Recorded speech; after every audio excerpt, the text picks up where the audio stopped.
Hadirin sekalian, kita lihat sekarang ini mayoritas umat Islam rata-rata kena penyakit 5 minimal. Katanya Syekh Abdurrahman Al-Yamani.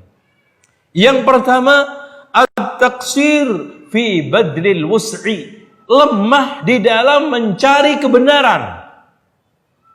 Kelemahan itu ditandai dengan malasnya datang hadir ke kajian. Bahkan kalau tidak ngerti, Pak, maaf, subhanallah, ada orang baru beli komputer, nggak bisa buka, itu temannya diteleponin semua, suruh hadir cepat, Pak, tolong Pak, bantuin komputer saya, Pak.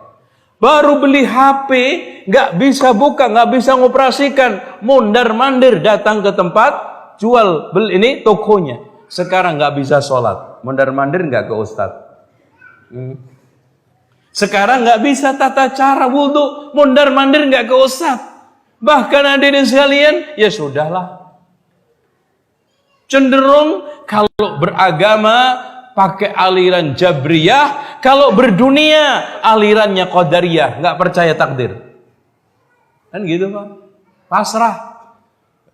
Pak, kok nggak ngaji, Pak? Ya udahlah, Pak. Saya mudah-mudahan ya seperti ini, jangan-jangan surganya lebih baik. Dan orang yang sombong-sombong ngaji itu belum tentu, Pak, surganya, Pak. Nah itu, gitu dibalik-balik. Coba, Pak, nggak ada kerjaan di Lombok, lari nggak ke Surabaya kalau ada peluang, lari nggak ke Jakarta kalau ada peluang, lari nggak ke Mekah Madinah kalau ada peluang, lari dijamin. Tapi nggak ada ilmu, lari nggak ke Surabaya, lari nggak ke Jakarta, lari nggak ke Mekah, bisa dihitung jari. Ini oke. Taksir. Yang selanjutnya nomor 2, at-tamassuk bima laisa minal haq. Ini problem, Pak. Problem di antara sekian problem umat secara umum, berpegang teguh terhadap suatu yang enggak benar. Coba sekarang saya tanya, jamaah masjid hilang separuh, mereka nyari enggak? Geger enggak jamaah masjid? Bahkan kampung semua enggak sholat, tenang aja. Beduk hilang, rame enggak? Hah? Gimana, Pak? Saya tanya, beduk hilang rame enggak? Wah, kiamat tuh kampung antum. Itu. Jamaah itu, Pak, hilang separuh, tenang. Bahkan subhanallah, mereka-mereka yang hidup di lingkungan yang diancam tidak bikin KTP gara-gara enggak tahlilan selamatan, di kanan kirinya jamaah tetangga masjid itu enggak sholat bertahun-tahun, mereka enggak terusik, mereka tenang, mereka tidak merasa bersalah. Bahkan jamaah masjid hilang separuh juga enggak pernah menanyakan kemana ini jamaah masjid. Tapi itu, Pak, beduk sama kentongan hilang, wah rame. Iya, tasbih hilang aja rame kata bapak ini. Nah, selanjutnya penyakit yang ketiga, al-i'tidad bi tarjihin nafs alladhi yakunu mansha'uhu al-hawa. Ya. Orang kebanyakan mengikuti hawa nafsu, suara hati, suara jiwanya, padahal kebanyakan adalah hawa nafsu. Perasaan, Pak.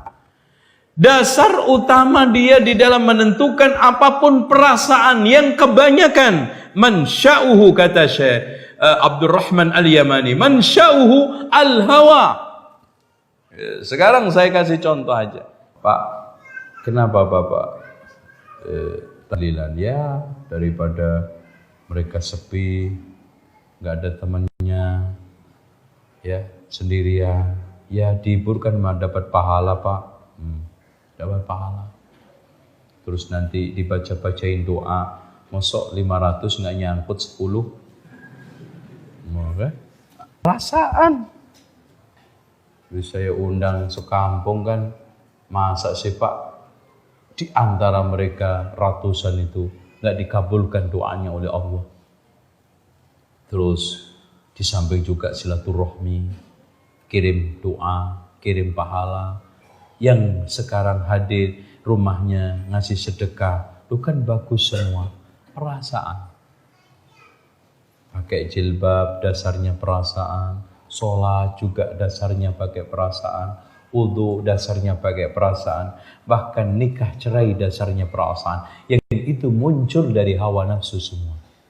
Ar-rabi, yang keempat, adamur ruju' amma yatabayyan anna ghairahu awla bil haqqi min.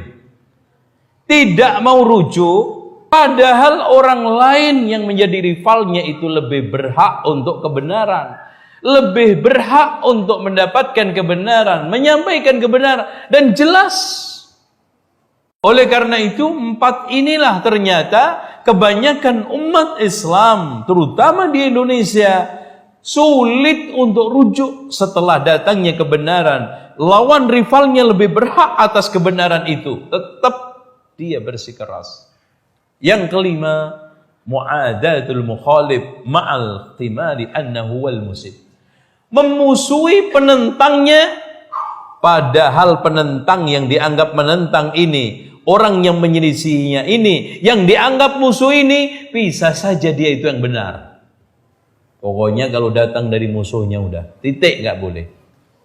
Jadi hadirin sekalian, kebenaran itu kalau seandainya yang menyampaikan itu tokohnya, yang menyampaikan itu orang yang dikultuskannya, sami'na wa ata'na.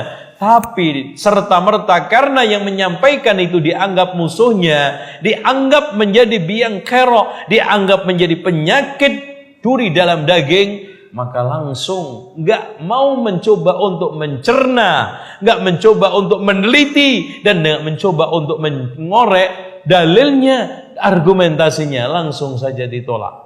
Bid'ah, sesat, Wahabi.